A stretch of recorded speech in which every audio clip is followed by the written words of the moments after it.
मैं संजय सिंह आप सभी को आप सबके YouTube channel Sanjay online study zone पर स्वागत करता हूं। दोस्तों ये सेट नंबर 7 हो बीएसएससी इंटर लेवल के लिए। इससे पहले आप लोग 1 से लेकर 6 तक का प्रैक्टिस सेट नहीं देखे हैं दोस्तों, तो जाकर के इस चैनल के प्ले लिस्ट में जाएँ, वहाँ पर आपको सारा वीडियो उपलब्ध मिलेगा और आप सीरियल वाइज देख लें। और यदि आप लोगों को अच्छा लगता है तो वीडियो को लाइक करें, दोस्तों ग्रुप में शेयर करें एंड चैनल को सब्सक्राइब करना भूलें दोस्तों। तो चलिए स्टार्ट करते हैं। आज का पहला प्रश्न है, केवल इसमें जीके प्रश्न को हम लोग देखेंगे। इसमें लिखा हुआ है कि निम्नलिखित में से कौन सा त्यौहार झारखंड के आदिवासी लोग द्वारा मनाया जाता है। तो झारखंड के आदिवासी लोगों के द्वारा कौन सा त्यौहार मनाया जाता है इनमें से? तो यदि इसमें हम देखें तो एक भगता पर्व, लोसर, नोग्रो क्रेम और स्वाता। तो इन 4 ऑप्शन में से झारखंड के जो आदिवासी लोग मनाते हैं वो भगता पर्व है, जो झारखंड के आदिवासी लोग के द्वारा मनाया जाता है। ऑप्शन नंबर ए हमारा सही आंसर है। यह त्यौहार वसंत एवं गर्मी के समय में मनाया जाता है और झारखंड के आदिवासी लोगों के बीच भगता पर्व बुढ़ा बाबा की पूजा के रूप में मनाया जाता है। ठीक है, ऑप्शन नंबर ए हमारा सही आंसर है। नेक्स्ट को चलते हैं दोस्तों। नेक्स्ट में है 4 नंबर प्रश्न में, भारत में घने पर्णपाती वन आच्छादन के अंतर्गत सबसे विशाल क्षेत्रफल वाला राज्य कौन है? सबसे विशाल क्षेत्रफल वाला राज्य, वो भी किसके लिए? पर्णपाती वन के लिए, घने पर्णपाती वन के लिए सबसे विशाल क्षेत्रफल वाला राज्य कौन सा है, ये प्रश्न पूछा गया है। तो इसमें आंसर होगा मध्य प्रदेश। इसका आंसर क्या होगा? मध्य प्रदेश। मध्य प्रदेश में है, ऑप्शन नंबर सी हमारा सही आंसर है। मध्य प्रदेश पर्णपाती वन वाला सबसे अधिक क्षेत्रफल, भारत का राज्यों में सबसे अधिक क्षेत्रफल रखता है। कौन? मध्य प्रदेश, पर्णपाती वन के लिए। ऑप्शन नंबर सी हमारा सही आंसर है। नेक्स्ट पे चलते हैं दोस्तों। नेक्स्ट में दिया गया 5 नंबर प्रश्न। 5 नंबर प्रश्न में दिया गया है कि भारतीय संविधान के अनुच्छेद के तहत एक नागरिक,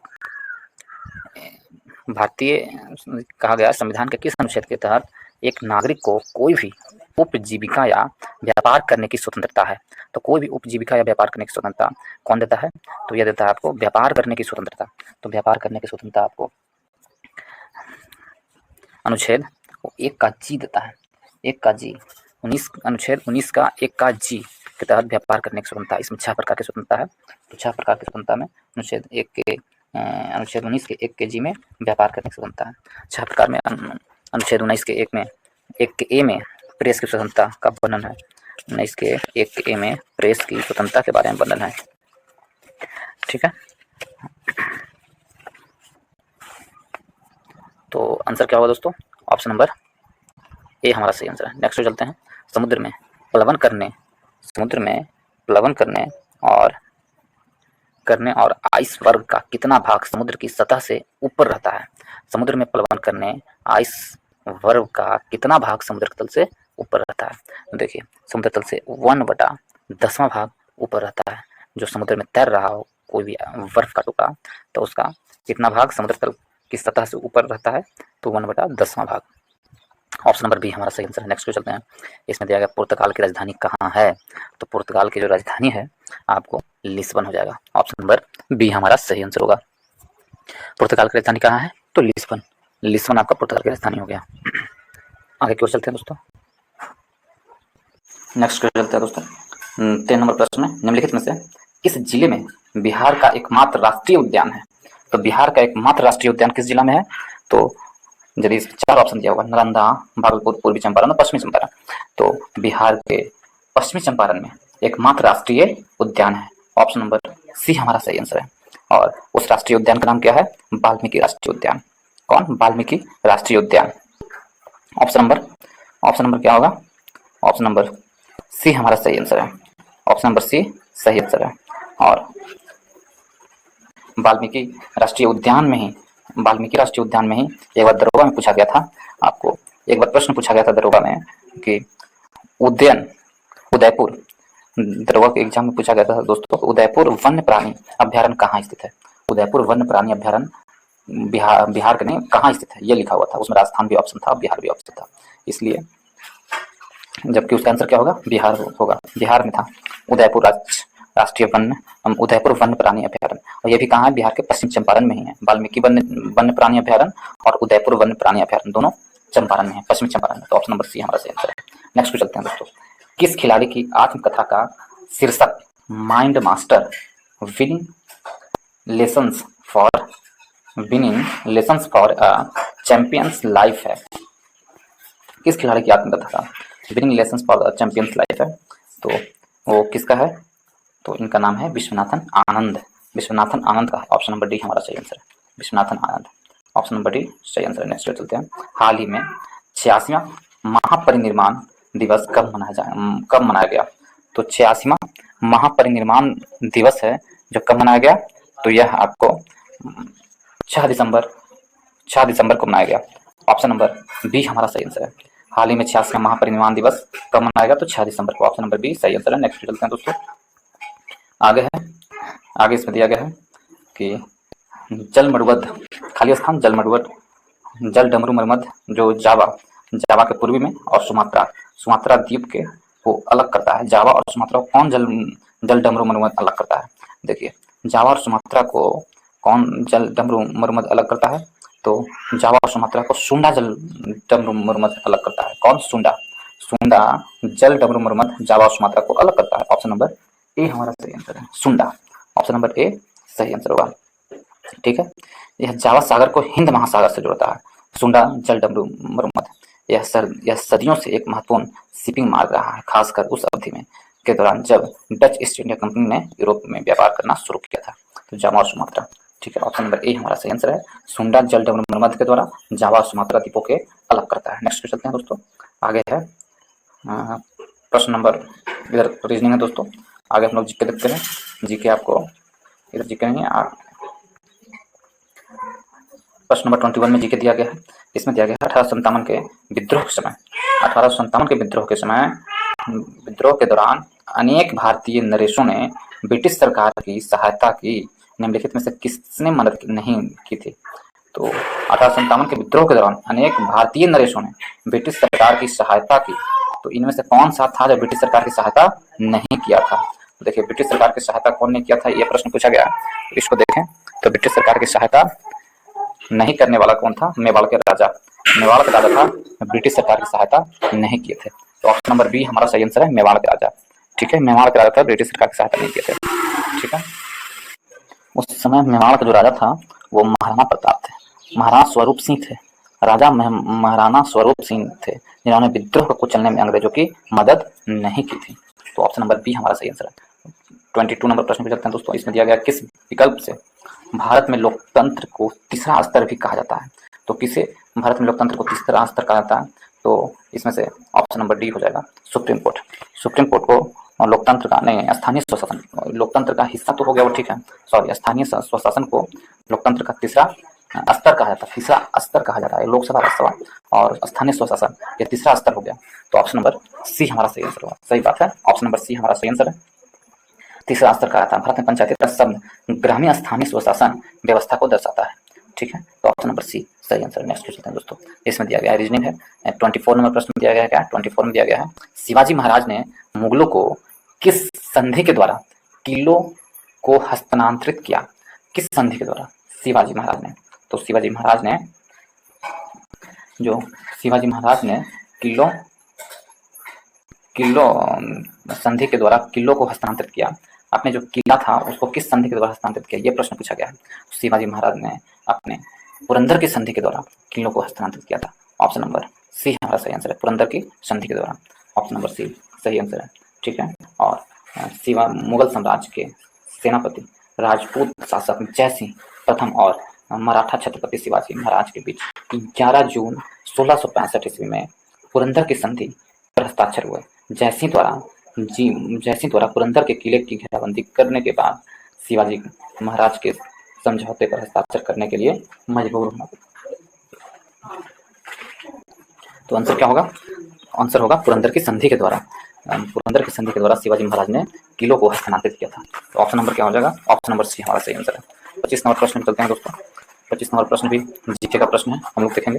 तो इसमें क्या दिया गया है, निम्नलिखित में से किस भक्ति संत ने अपने संदेश के प्रचार के लिए सबसे पहले हिंदी का प्रयोग किया?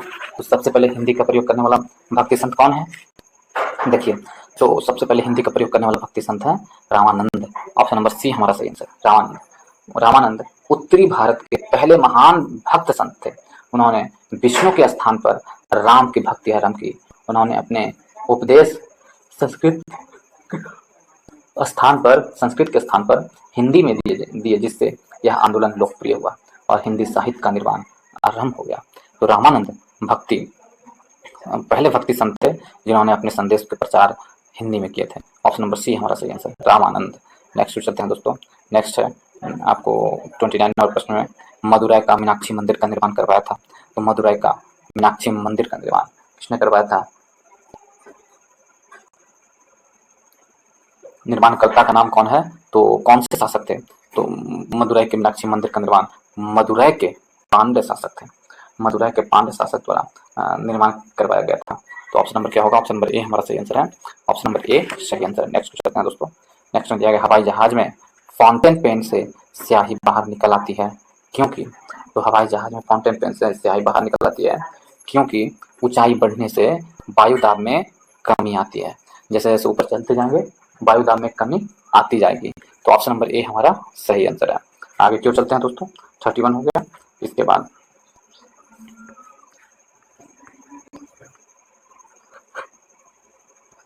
32 नंबर प्रश्न चलते हैं। पंचायती राज व्यवस्था किस केंद्र शासित प्रदेश में नहीं है? तो पंचायती राज व्यवस्था किस केंद्र शासित प्रदेश में नहीं है, ये प्रश्न पूछा है। चलिए हम इसे देखें दोस्तों। तो पंचायती राज व्यवस्था है जो आपको कहाँ नहीं है, ये दिया गया है।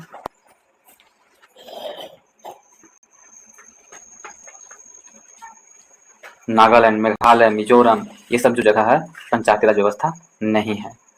ठीक है, ऑप्शन नंबर ए हमारा सही आंसर होगा। दिल्ली में पंचायती राज व्यवस्था नहीं है। कहाँ? दिल्ली में नहीं है। दिल्ली में पंचायती राज व्यवस्था नहीं है। ठीक है, ऑप्शन नंबर ए हमारा सही आंसर होगा। और कहाँ का नहीं है? तो आपको नागालैंड में नहीं है, मेघालय में नहीं है, मिजोरम में नहीं है पंचायती राज व्यवस्था। इन तीनों जगह नहीं दिया गया है। नेक्स्ट चलते हैं दोस्तों। नेक्स्ट में दिया गया है इनमें से कौन सा एक मूल कर्तव्य नहीं है? मूल कर्तव्य यानी मौलिक कर्तव्य नहीं है। तो राष्ट्रगान का सम्मान करना, ठीक है, राष्ट्रगान का सम्मान करना मौलिक कर्तव्य है। राष्ट्रीय स्वतंत्रता संग्राम के विचारों को पोषित करना, ये भी आप मौलिक कर्तव्य है। मत डालने के कर्तव्य, ये गलत है। तो ऑप्शन नंबर सी हमारा सही आंसर होगा। ऑप्शन नंबर सी सही आंसर होगा। मत डालने का जो कर्तव्य है मौलिक कर्तव्य नहीं है, मौलिक अधिकार नहीं है। मूल कर्तव्य नहीं है बल्कि यह मौलिक अधिकार है। क्या है? मौलिक अधिकार। तो ऑप्शन नंबर सी हमारा सही आंसर होगा। नेक्स्ट चलते हैं दोस्तों। इसमें दिया गया है 36 नंबर प्रश्न में किस वायुमंडलीय परत में आयन होते हैं और वायरलेस संचार में मदद करते हैं? तो वो वायुमंडलीय परत को क्या कहते हैं हम लोग? तो वायुमंडलीय परत को तापमंडल कहते हैं। समताप मंडल कौन सा मंडल होगा? तो तापमंडल वायुमंडल के स्तर में तापमान में स्थिर के आधार पर 5 अलग अलग भागों में बांटा गया। ठीक है, तो एक समताप मंडल, मध्य मंडल, ताप मंडल और बहिर्मंडल। तो ताप मंडल है जिसमें वायरलेस संचार की मदद से वायुमंडलीय परत में आयन होते हैं और वायरलेस संचार में मदद करते हैं। ऑप्शन नंबर बी हमारा सही आंसर। तापमंडल में ऑप्शन नंबर बी सही आंसर है। वायुमंडलीय परत में आयन होते हैं और वायरलेस संचार में मदद करते हैं। तापमंडल होगा ऑप्शन नंबर बी। नेक्स्ट चलते हैं दोस्तों। बौद्ध धर्म एवं जैन धर्म दोनों के उपदेश किसके शासन काल में दिए गए थे? बौद्ध धर्म और जैन धर्म दोनों के उपदेश किसके शासन काल में दिए गए थे? तो उस शासक का नाम था, बौद्ध धर्म और जैन धर्म दोनों जो था वो किसके शासन काल में दिए गए थे? तो उनका नाम था किसके शासन काल में दोस्तों?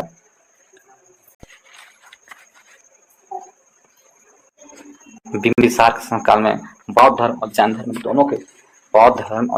दोनों के उपदेश को किसके शासन काल में दिया गया थे? तो बिंबिसार के शासन काल में। ऑप्शन नंबर क्या होगा? ऑप्शन नंबर ए हमारा सही आंसर है। नेक्स्ट चलते हैं दोस्तों। नेक्स्ट में दिया गया है सीढ़ी पर चढ़ने में अधिक ऊर्जा खर्च होती है क्योंकि? सीढ़ी पर चढ़ने में अधिक ऊर्जा खर्च होती है, क्यों खर्च होती है? तो इसका कारण होता है सीढ़ी पर चढ़ने में व्यक्ति गुरुत्वाकर्षण के विरुद्ध कार्य करता है, इस कारण से अधिक ऊर्जा खर्च होती है। गुरुत्वाकर्षण के विरुद्ध कार्य करने के कारण अधिक ऊर्जा खर्च होती है सीढ़ी पर चढ़ने में। ऑप्शन नंबर बी सही आंसर है। नेक्स्ट चलते हैं दोस्तों। भारतीय संविधान के निम्नलिखित में से किस अनुच्छेद के तहत रक्षा बलों के कर्मियों के मौलिक अधिकारों का विशेष रूप से प्रतिबंधित किया जा सकता है? तो रक्षा बलों के लिए कहा जा रहा है, तो अनुच्छेद कौन सा हो जाएगा? अनुच्छेद रक्षा बलों के लिए, तो अनुच्छेद इसका आंसर होगा रक्षा बलों के लिए कौन सा होगा? तो अनुच्छेद 33 सशस्त्र बलों के मौलिक अधिकार से संबंधित है। अनुच्छेद 33 ऑप्शन नंबर सी हमारा सही आंसर है। नेक्स्ट चलते हैं दोस्तों। देखिए दोस्तों, यदि आप लोग को अच्छा लग रहा हो तो वीडियो को लाइक करें, दोस्तों के ग्रुप में शेयर करें एंड चैनल को सब्सक्राइब करना भूलें दोस्तों। चैनल को सब्सक्राइब कर ले, यदि आप नए हैं तो इस चैनल को सब्सक्राइब कर ले और अपने दोस्तों के ग्रुप में शेयर कराना भूलें। तो चलिए हम लोग आगे देखते हैं। निम्नलिखित में से किस नदी को पहले वितस्ता के नाम से जाना जाता है? तो पहले वितस्ता के नाम से जाना जाता कौन सी नदी है? प्राचीन काल में नदियों का जो नाम था वो आज पूछा जा रहा है। जो वर्तमान काल में कुछ नदियां हैं उनका प्राचीन काल में क्या नाम था? प्राचीन काल में जो इसमें प्राचीन नाम दिया गया है वितस्ता, और उस नदी का नाम कौन है जो अभी वर्तमान में वितस्ता नदी को क्या कहते हैं? तो झेलम कहते हैं। ये प्रश्न पूछा है, किस नदी को पहले वितस्ता के नाम से जाना जाता था? तो झेलम नदी को वितस्ता के नाम से जाना था, झेलम। ठीक है, ऑप्शन नंबर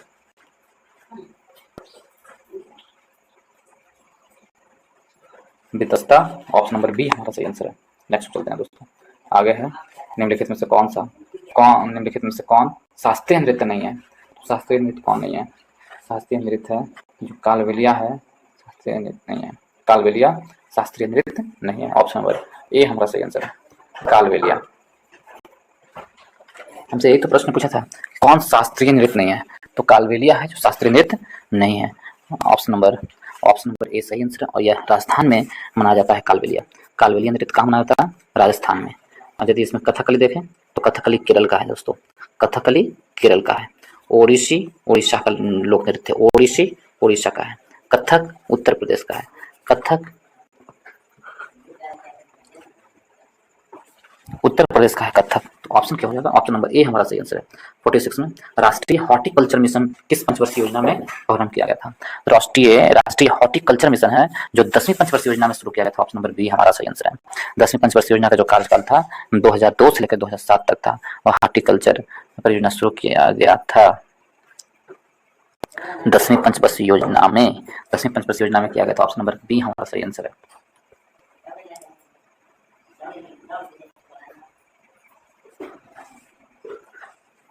चक्रवात को दुनिया के अलग अलग हिस्सों में अलग अलग नाम से जाना जाता है। तो फिलीपींस में इसे कहा जाता है, तो फिलीपींस में किस नाम से चक्रवात को कहा जाता है? तो फिलीपींस में चक्रवात को टाइफून कहते हैं। ऑप्शन नंबर सी सही आंसर होगा, टाइफून। फिलीपींस में टाइफून कहा जाता है, ऑप्शन नंबर सी सही आंसर है। नेक्स्ट को चलते हैं दोस्तों। नेक्स्ट में है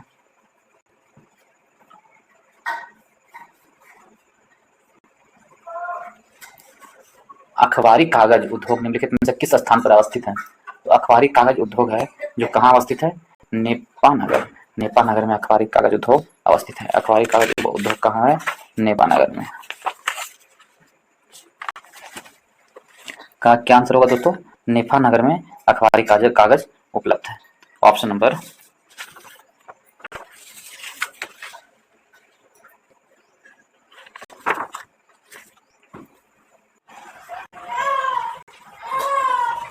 अखबारी कागज कहाँ है? नेपानगर, ऑप्शन नंबर बी हमारा सही आंसर है, नेपानगर में अखबारी कागज।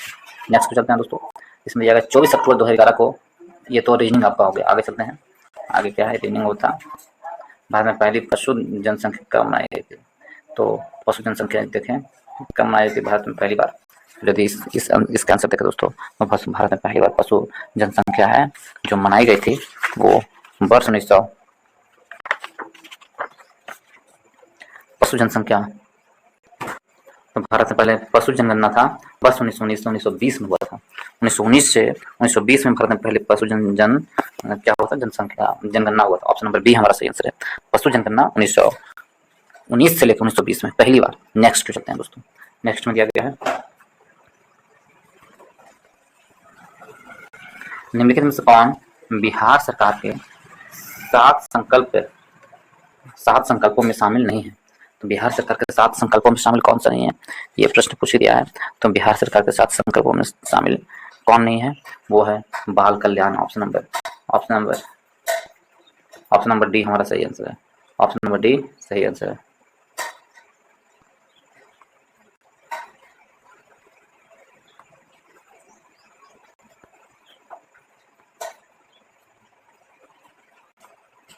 नेक्स्ट चलते हैं दोस्तों, 57 में भारत के अधिकतम राष्ट्रीय उद्यान वाला राज्य। तो अधिकतम राष्ट्रीय उद्यान वाला राज्य कौन है भारत में? अधिकतम राष्ट्रीय उद्यान वाला राज्य को देखे तो वह है मध्य प्रदेश। मध्य प्रदेश में अधिकतम उच्चतम भारत में मध्य प्रदेश में सबसे अधिक राष्ट्रीय उद्यान है। कहाँ? मध्य प्रदेश में। ऑप्शन नंबर डी हमारा सही आंसर है। नेक्स्ट चलते हैं दोस्तों। मध्य प्रदेश में हो गया। निम्नलिखित में कौन सा हरित गैस है? तो हरित गैस कौन सा होता है? Carbon dioxide. हरित गैस कौन सा होता है? सॉरी, उपरोक्त में सभी हरित गैस, सल्फर डाइऑक्साइड भी है, मीथेन भी है, कार्बन डाइऑक्साइड है, ये सभी क्या है? हरित गैस है। तो ऑप्शन क्या हो जाएगा? ऑप्शन नंबर डी हमारा सही आंसर है। हरित गैस कौन सा है?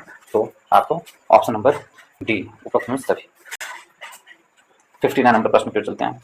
इसमें आतंकवाद निवारण अधिनियम पोटा किस वर्ष अधिनियमित किया गया? तो पोटा है जो किस वर्ष अधिनियमित किया गया था, ये प्रश्न पूछा गया है दोस्तों। पोटा है जो आपको पोटा आपको 2002 में किया गया था। 2002 में।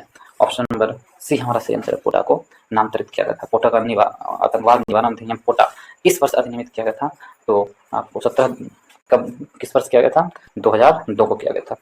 2002 में। ऑप्शन नंबर सी हमारा सही आंसर है। नेक्स्ट चलते हैं दोस्तों।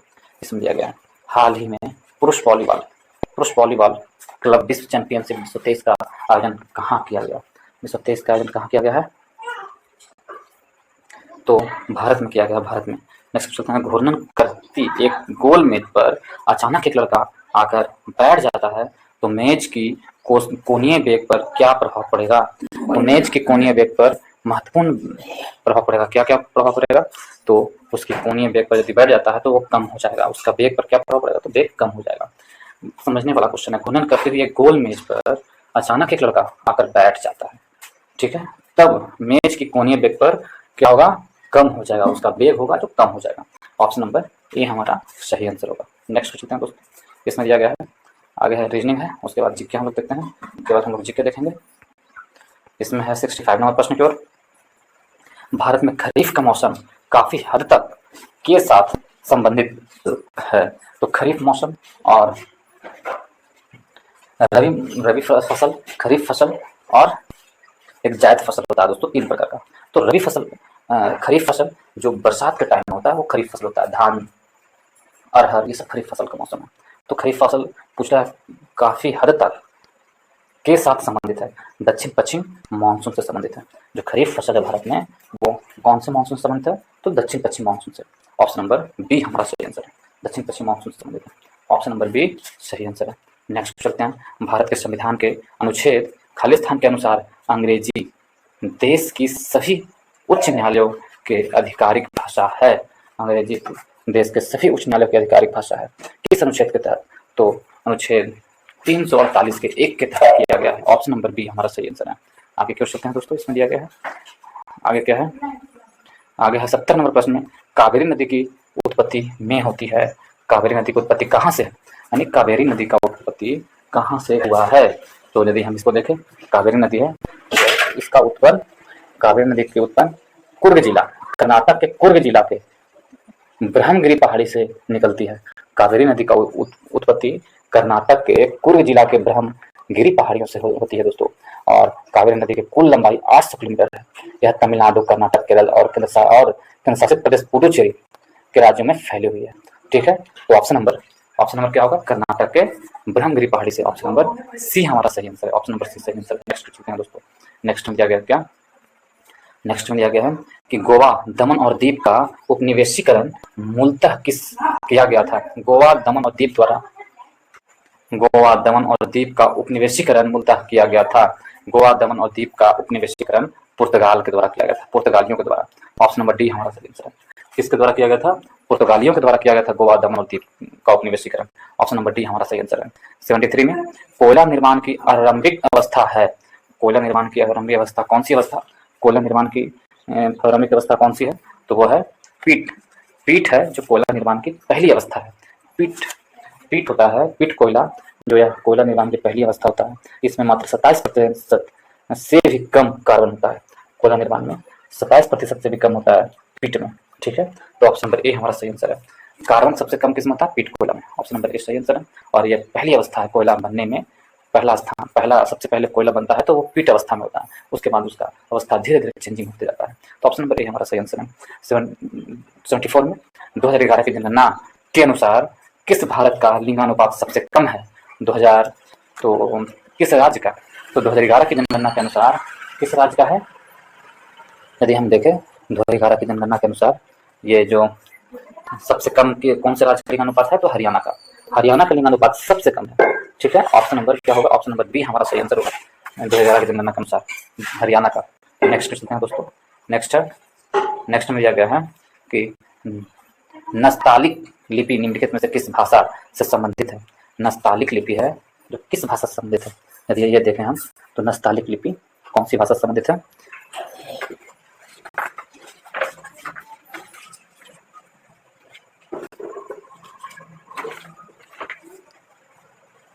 नस्तालिक लिपि को देखें तो यह आपको फारसी भाषा से संबंधित है।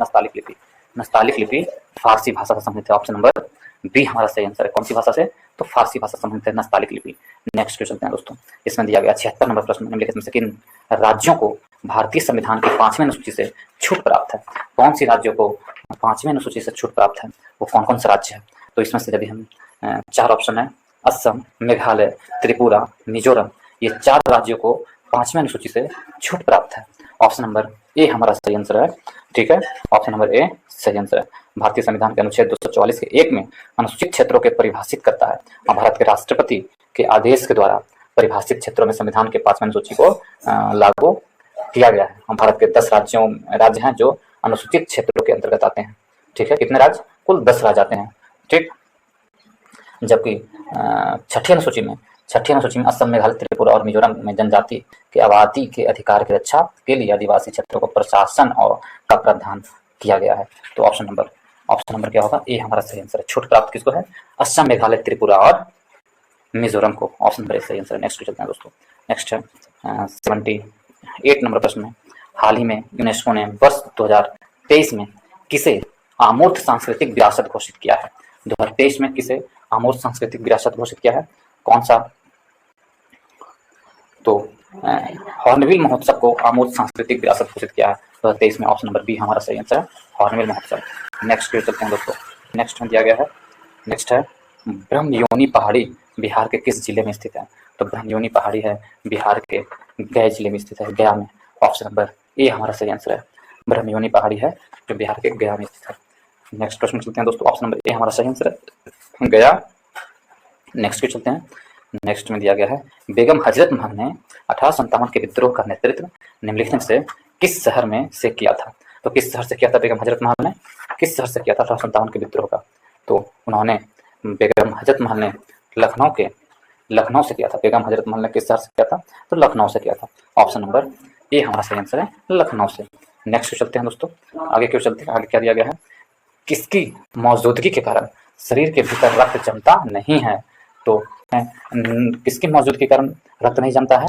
तो हिपेरिन के कारण रक्त नहीं जमता है। ऑप्शन नंबर डी हमारा सही आंसर है, हिपेरिन के कारण। नेक्स्ट चलते हैं दोस्तों। नेक्स्ट में दिया गया है, टुंड्रा बायोम पृथ्वी के किस क्षेत्र में पाया जाता है? टुंड्रा बायोम है जो पृथ्वी के किस क्षेत्र में पाया जाता है? टुंड्रा बायोम पृथ्वी के किस क्षेत्र में पाया जाता है? तो टुंड्रा बायोम है जो आपको पृथ्वी के कौन सा क्षेत्र है? तो पृथ्वी के उत्तर और दक्षिण के अधिकांश क्षेत्र में पाया जाता है टुंड्रा बायोम। इधर पृथ्वी के उत्तरी और दक्षिण अधिकांश क्षेत्र में पाया जाता है टुंड्रा बायोम। टुंड्रा एक तरह का वृक्ष है दोस्तों। टुंड्रा प्रदेश जिसे बोलते हैं, उस स्थान पर टुंड्रा बायोम पाया जाता है। तो ऑप्शन नंबर ए हमारा सही आंसर होगा। पृथ्वी के उत्तरी और दक्षिण अधिकांश यानी उत्तरी ध्रुव और दक्षिणी ध्रुव के पास यानी ठंडे प्रदेशों में पाया जाता है। ऑप्शन नंबर ए हमारा सही आंसर है। साइनोकोबालामिन किसका नाम है? किसका रासायनिक नाम है? साइनोकोबालामिन। तो किसका रासायनिक नाम है? ये विटामिन B12 का रासायनिक नाम है साइनोकोबालामिन। ऑप्शन नंबर डी हमारा सही आंसर है, विटामिन B12 का। नेक्स्ट चलते हैं दोस्तों। नेक्स्ट में मछलियां और उनसे संबंधित उद्योग का अध्ययन कहलाता है। मछलियां और उनसे संबंधित उद्योग का अध्ययन क्या कहलाता है? तो मछली और उनसे संबंधित उद्योग का अध्ययन यदि हम देखें तो इसे हम लोग इक्थियोलॉजी कहते हैं। क्या कहते हैं? इसे हम लोग इक्थियोलॉजी कहते हैं। ऑप्शन नंबर सी हमारा सही आंसर है। ऑप्शन नंबर सी सही आंसर है। नेक्स्ट चलते हैं 92 नंबर प्रश्न में। 91 नंबर प्रश्न में, जीएसटी परिषद द्वारा लॉटरी पुरस्कारों के लिए निर्धारित की गई समान पे जीएसटी दर क्या है? तो लॉटरी पर जो खिलाया जाता है तो उस पर कितना प्रतिशत जीएसटी लगाया जाता है? तो उस पर 28% का जीएसटी लगाया जाता है लॉटरी वाला सामान पर। ऑप्शन नंबर बी हमारा सही आंसर है। 92 नंबर प्रश्न में, कौन सा देश के विश्व में सबसे बड़ा रेशम उत्पादक है? तो देश का सबसे बड़ा रेशम उत्पादक देश कौन सा है? विश्व में सबसे ज्यादा रेशम उत्पादक देश चीन है। ऑप्शन नंबर बी हमारा सही आंसर है। चाइना है सबसे ज्यादा रेशम उत्पादक देश। ऑप्शन नंबर बी सही आंसर है। नेक्स्ट चलते हैं दोस्तों। इसमें दिया गया है कि बहुत अधिक शहरी, ये रीजनिंग है, आगे की ओर चलते हैं। यंग प्रत्यास्था गुणांक का एसआई मात्रक है। यंग प्रत्यास्था गुणांक का एसआई मात्रक कौन है? तो यंग प्रत्यास्था गुणांक का एसआई मात्रक हम यदि देखें तो इसमें से कौन है? यंग प्रत्यास्था का न्यूटन पर मीटर स्क्वायर। यंग प्रत्यास्था गुणांक का एसआई मात्रक होता है। ऑप्शन नंबर सी हमारा सही आंसर है। यंग प्रत्यास्था गुणांक का एसआई मात्रक न्यूटन पर मीटर स्क्वायर होता है। ऑप्शन नंबर सी हमारा सही आंसर है। नेक्स्ट चलते हैं दोस्तों, अगले प्रश्न की ओर चलते हैं। इसमें क्या दिया गया है? अगला प्रश्न है रीजनिंग है, उसके बाद और आगे देखते हैं जीके कहाँ पर मिलता है। जीके जब देखेंगे, व्यक्तिगत खाता किसमें नहीं खोला जा सकता है? तो व्यक्तिगत खाता कहाँ नहीं खोला जा सकता है? तो व्यक्तिगत खाता है जो आरबीआई में नहीं खोला जा सकता। आरबीआई बैंकों का बैंक है, तो इसमें व्यक्तिगत खाता नहीं खोला जा सकता। भारतीय रिजर्व बैंक जिसको बोलते हैं, यहाँ पर व्यक्तिगत खाता नहीं खोला जाता है। तो ऑप्शन नंबर सी हमारा सही आंसर होगा। नेक्स्ट चलते हैं दोस्तों। नेक्स्ट में दिया गया है, इसमें क्या दिया गया है? हाल ही में सियाचिन में तैनात होने वाली पहली महिला चिकित्सा अधिकारी कौन है? सियाचिन में तैनात होने वाली पहली महिला चिकित्सा अधिकारी कौन है? इसके बारे में दिया गया है प्रश्न। तो इसके बारे में प्रश्न क्या है? तो वह गीतिका कौल है जो सियाचिन में तैनात होने वाली पहली महिला चिकित्सा अधिकारी है। ऑप्शन नंबर ए हमारा सही आंसर है, गीतिका कौल। ऑप्शन नंबर ए सही आंसर है। पिछड़ा वर्ग आयोग के पहले अध्यक्ष कौन थे? पिछड़ा वर्ग आयोग के पहले अध्यक्ष कौन थे? तो पिछड़ा वर्ग आयोग के पहले अध्यक्ष डॉक्टर काका साहेब कालेकर थे। ऑप्शन नंबर बी हमारा सही आंसर है। पिछड़ा वर्ग आयोग के पहले अध्यक्ष काका साहेब कालेकर थे। ऑप्शन नंबर बी सही आंसर है। नेक्स्ट चलते हैं दोस्तों 107 की ओर। भारतीय आर्थिक नियोजन का पहला ब्लूप्रिंट किसके द्वारा दिया गया था? आर्थिक नियोजन का पहला ब्लूप्रिंट किसके द्वारा था? तो एस एम विश्वेश्वरैया के द्वारा दिया गया था ब्लूप्रिंट। ऑप्शन नंबर ए हमारा सही आंसर है। पहला ब्लूप्रिंट किसके द्वारा? एम विश्वेश्वरैया के द्वारा। नेक्स्ट चलते हैं, गवर्नर द्वारा जारी किया गया अध्यादेश किसके द्वारा मंजूर किया गया जाता है? तो गवर्नर द्वारा जारी किया गया अध्यादेश किसके द्वारा मंजूर किया जाता है? किसके द्वारा किया जाता है मंजूर? तो यह है जो गवर्नर यानी राज्यपाल द्वारा जारी किया गया अध्यादेश विधानमंडल द्वारा मंजूर किया जाता है। ऑप्शन नंबर सी हमारा सही आंसर है। आगे की ओर चलते हैं। निम्नलिखित में से किस पशु की आकृति जो मोहर पर मिली है जिससे ज्ञात होता है कि सिंधु घाटी में एवं मेसोपोटामिया की सभ्यता के मध्य व्यापारिक संबंध थे? प्रश्न कह रहा है किस पशु की आकृति जो मोहर पर मिली है, वो पशु कौन था जिसके कारण ये पता चलता है कि वहाँ सिंधु घाटी और मेसोपोटामिया की सभ्यता के बीच क्या था? व्यापार था। तो कौन सी पशु से पता चलता है? तो वह पशु का नाम क्या है? घोड़ा।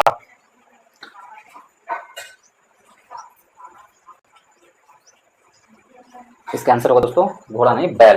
बैल की आकृति प्राप्त हुई है जिससे यह पता चलता है कि सिंधु घाटी सभ्यता और मेसोपोटामिया की सभ्यता के मध्य व्यापार संबंध थे। ऑप्शन नंबर सी हमारा सही आंसर है, बैल। नेक्स्ट क्वेश्चन चलते हैं। नेक्स्ट में दिया गया है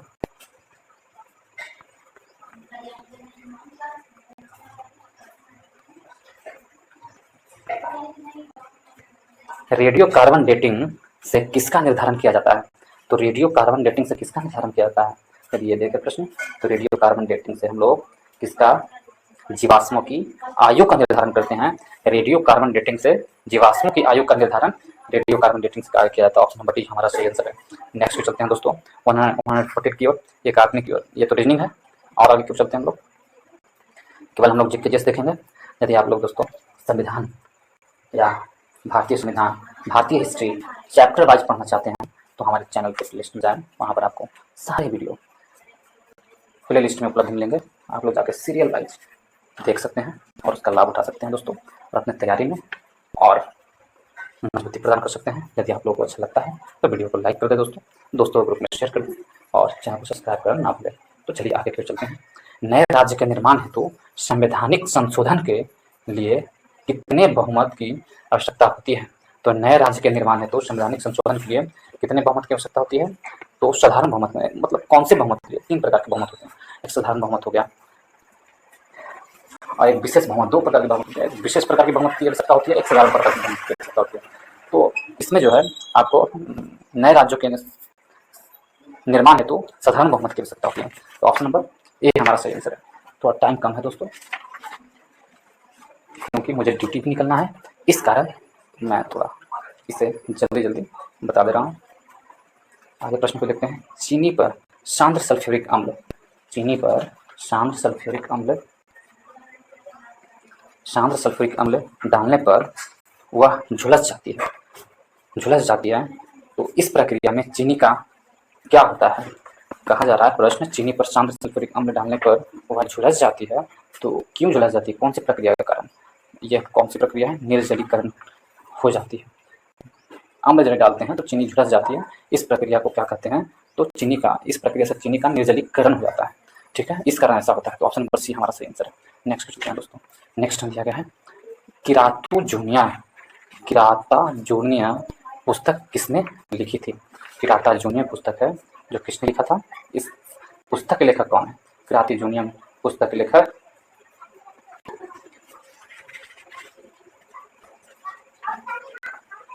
इस पुस्तक के लेखक देखें, 4 ऑप्शन इसमें। भारवी होगा, ऑप्शन नंबर डी हमारा सही आंसर है। भारवी है जो क्रातोजूनियम के लेखक है दोस्तों। ऑप्शन नंबर डी हमारा सही आंसर है। भारवी है जो क्रातोजूनियम के लेखक है। नेक्स्ट चलते हैं। नेक्स्ट में दिया गया है, इसमें क्या है? मैथ है दोस्तों। आगे हम लोग देखते हैं, जहाँ मैथ रीजनिंग है, यहाँ पर हमारा जीके, इसे हम लोग देख लेंगे। ब्रिटिश साम्राज्य के अंतर्गत स्वराज की मांग सबसे पहले किसने और कब किया? तो ब्रिटिश साम्राज्य के अंतर्गत स्वराज की मांग सबसे पहले और कब किया था? तो सबसे पहले दादा भाई नौरोजी ने 1906 ईस्वी में किए थे। सबसे पहले किसने किया? तो दादा भाई नौरोजी ने किए। और कब किए? तो 1906 में किए थे। तो ऑप्शन नंबर सी हमारा सही आंसर होगा, 1906 में। ठीक है, नेक्स्ट चलते हैं। हाल ही में किसे times athletes of the year नामित किया गया है? Times athlete of the year किसे नामित किया गया है? तो वह एथलीट कौन है? वो लियोनेल मेसी हैं, जो फुटबॉल के महानतम क्रिकेटर नहीं, फुटबॉल के महानतम प्लेयर है Lionel Messi. Option number B हमारा सही आंसर है। नेक्स्ट चलते हैं दोस्तों। नेक्स्ट में दिया गया है, ज्वालामुखी पर्वत से कौन सी गैस निकलती है? तो ज्वालामुखी पर्वत से कौन सी गैस निकलती है, इसके बारे में कहा गया है। तो ज्वालामुखी पर्वत से आपको सबसे अधिक मात्रा में निकलने वाला गैस सल्फर डाइऑक्साइड होता है। ऑप्शन नंबर डी हमारा सही आंसर होगा। ज्वालामुखी पर्वतों से सल्फर डाइऑक्साइड गैस सबसे अधिक मात्रा में निकलती है। ऑप्शन नंबर डी सही आंसर है। नेक्स्ट चलते हैं। 130 में किस सूक्ष्म जीव के द्वारा हेपेटाइटिस बी की बीमारी होती है? तो हेपेटाइटिस बी की बीमारी किस सूक्ष्म जीव के द्वारा होता है? तो वायरस के द्वारा होता है। हेपेटाइटिस बी की बीमारी वायरस के द्वारा होता है। ऑप्शन नंबर ए हमारा सही आंसर है। नेक्स्ट चलते हैं दोस्तों। इसमें दिया गया है, किसी कॉलोनी की सफाई के लिए यदि उसे छड़ी से पीटा जाए, किसी कालीन है या गद्दा है, उसे सफाई करना है, यदि आप उसे डंडे से पीटते हैं तो उसमें कौन सा नियम लागू होता है? तो डंडे से पीटते हैं तो उसमें कौन सा नियम लागू होता है, ये प्रश्न पूछा है। तो उस नियम को कौन सा नियम इसमें लागू होगा? तो गति का पहला नियम, जिसे जड़त्व का नियम भी कहा जाता है, जड़त्व का नियम लागू होगा या गति का पहला नियम, दोनों एक ही बात है। तो ऑप्शन नंबर ए हमारा सही आंसर होगा। 133 नंबर प्रश्न चलते हैं दोस्तों। 7 वर्गों में मौर्य समाज का विभाजन विशेष रूप से वर्णित है। 7 वर्गों में मौर्य समाज का विभाजन जो है विशेष रूप से किसने वर्णन किया है? तो कौटिल्य ने नहीं, अशोक के शिलालेख में नहीं। 7 वर्गों में मेगास्थनीज के इंडिका में किया गया है 7 वर्णों में। ठीक है, मेगास्थनीज के इंडिका नामक पुस्तक में वर्णन किया गया है 7 वर्णों के लिए। 7 वर्गों के मौर्य समाज का विभाजन विशेष रूप से मेगास्थनीज के इंडिका में वर्णित है। ऑप्शन नंबर डी हमारा सही आंसर है। नेक्स्ट चलते हैं दोस्तों। नेक्स्ट दिया गया है 137वां प्रश्न। एक भू उपग्रह अपने कक्ष में निरंतर गति करता है, यह अपकेंद्रक बल के प्रभाव से होता है जो प्राप्त होता है। एक भू उपग्रह है जो अपने कक्ष में निरंतर गति करते रहता है। ठीक, तो यह अपकेंद्रक बल के प्रभाव से होता है, जो किससे प्राप्त होता है? ये अपकेंद्रक बल उसे किससे प्राप्त होता है, ये प्रश्न दिया गया है। तो इसका आंसर क्या होगा दोस्तों? पृथ्वी द्वारा उपग्रह पर लगने वाले गुरुत्वाकर्षण से। पृथ्वी द्वारा जो उपग्रह पर लगने वाला बल होता है, गुरुत्वाकर्षण बल होता है, उसके कारण अपकेंद्रक बल प्रभावित होता है। भू उपग्रह पर। तो ऑप्शन नंबर बी हमारा सही आंसर होगा। आगे क्यों चलते हैं दोस्तों, कुछ और प्रश्न बचे हैं। यदि आप लोग दोस्तों इसी तरह प्रैक्टिस सेट पढ़ना चाहते हैं, प्रैक्टिस सेट का जीके जीएस पढ़ना चाहते हैं, तो आप हमारे चैनल के प्ले लिस्ट में जाएँ, वहाँ पर आपको और भी पब्लिकेशन का प्रैक्टिस सेट मिलेगा, यूटेरिया का, प्लेटफॉर्म का, और एक दो पब्लिकेशन है, आपको वहाँ पर उपलब्ध मिलेगा दोस्तों। आप जाके जरूर से देखें, जरूर से जरूर जाके देखें। खान सर के प्रैक्टिस सेट किया है वहाँ पर उपलब्ध, और जाके आप लोग सारे प्रैक्टिस सेट के जीके जीएस को पढ़ लें। इससे आपका जीके जीएस मजबूत हो जाएगा दोस्तों, और आप अच्छे से प्रश्न बना सकेंगे जीके जीएस का। इसलिए जरूर से जरूर जाकर देखें दोस्तों। और यदि अच्छा लगता हो तो वीडियो को लाइक करें, दोस्तों ग्रुप में शेयर करें, और चैनल को सब्सक्राइब करना ना भूलें। तो चलिए आगे तो चलते हैं प्रश्न नंबर 141 की ओर। मांग के नियम किस पर आधारित है? मांग के नियम है जो किस पर आधारित है, ये प्रश्न किया गया है। तो मांग का नियम है जो आपको, मांग का नियम उपभोक्ता की प्राथमिकता पर आधारित है। ऑप्शन नंबर डी हमारा सही आंसर है। उपभोक्ता की प्राथमिकता पर मांग का नियम आधारित है। ठीक है, ऑप्शन नंबर डी हमारा सही आंसर है। नेक्स्ट चलते हैं दोस्तों 142। निम्नलिखित में से कौन प्लूटोनिक आग्नेय चट्टान का एक उदाहरण है? प्लूटोनिक आग्नेय चट्टान का उदाहरण में से कौन सा है? तो प्लूटोनिक आग्नेय चट्टान का उदाहरण है कौन? तो ग्रेनाइट है जो प्लूटोनिक आग्नेय चट्टान का उदाहरण है। ऑप्शन नंबर ए हमारा सही आंसर है। नेक्स्ट चलते हैं दोस्तों, डेनमार्क की राजधानी क्या है? तो डेनमार्क की राजधानी कोपेनहेगन है। कोपेनहेगन डेनमार्क की राजधानी है। ऑप्शन नंबर बी हमारा सही आंसर है। ऑप्शन नंबर बी सही आंसर है, कोपेनहेगन डेनमार्क की राजधानी। नेक्स्ट की ओर, नेक्स्ट में दिया गया निम्नलिखित में से कौन सा भारत का घरेलू लड़ाकू विमान है? तो भारत का जो घरेलू लड़ाकू विमान है उसका नाम क्या है? तेजस। ऑप्शन नंबर डी हमारा सही आंसर है। तेजस है जो भारत के घरेलू लड़ाकू विमान है। ऑप्शन नंबर डी सही आंसर है। नेक्स्ट क्वेश्चन पे, नेक्स्ट में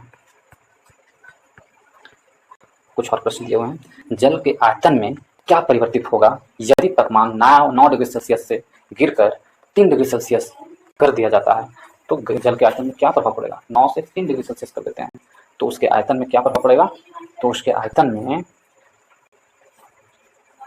पहले तो आयतन घटेगा और बाद में बढ़ जाएगा। 4 डिग्री सेल्सियस तक आयतन घटेगा और उसके नीचे यदि जाएगा 3 डिग्री सेल्सियस पर तो आयतन बढ़ना शुरू हो जाएगा।